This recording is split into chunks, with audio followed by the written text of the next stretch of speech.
Impatience leads to forecasting and predicting, leads to guessing. It's dangerous, it's costly. I must do something. But you know what? Patience is also a form of action. So here's a diversification question.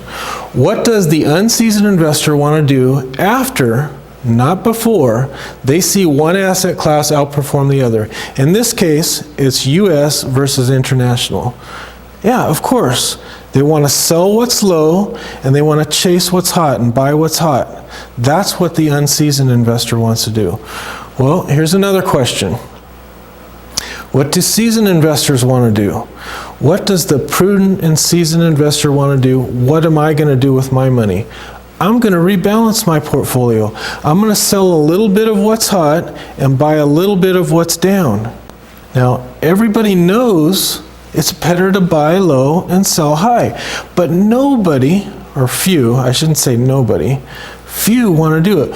We have a lot of seasoned investors in our group of investors of several hundred investors. So we know that there's a lot of good seasoned investors that know that's the proper thing to do, is rebalance. But few other investors, and of course many advisors, don't want to do it either. So here we have February 28th, 2009, the S&P 500 was at 735. Yet few investors were clamoring to buy when it was at 735. Now last year, when it was up 13%, December 31st, 2014, the S&P 500 ended up at 2,058. They didn't want to buy it at 735, but they want to pile into it at 2,058. Tell me how that makes sense. But I guess it's the all clear signal, right? Things are going to get better. And again, they extrapolate current performance into the future. When it was down at 735, they were extrapolating that it's going to go down, down, down, instead of that it could possibly go back up again.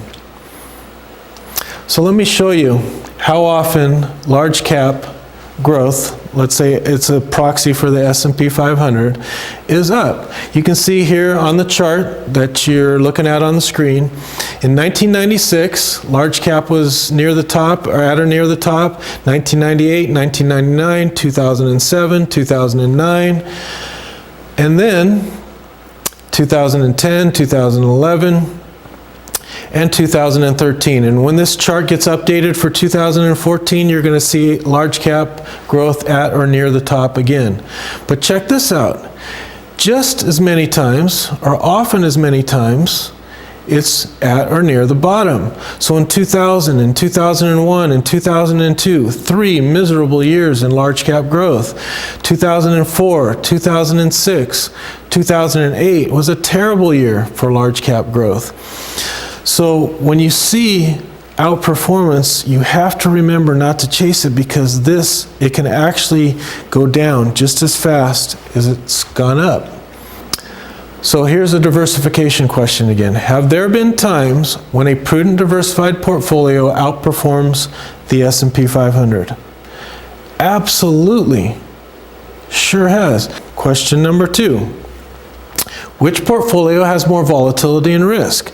The S&P 500, which is 500 stocks, 100% stocks, or a prudent, broadly diversified portfolio in many asset classes diversified all around the world?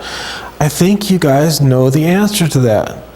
The answer obviously is the prudent, broadly diversified portfolio has less risk and has less volatility.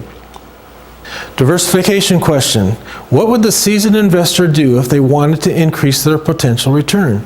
Of course, the answer is they increase the percentage of stocks in their portfolio.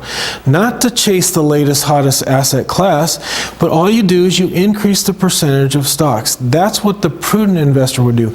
And remain broadly diversified in many asset classes, in stocks, thousands of stocks all around the world.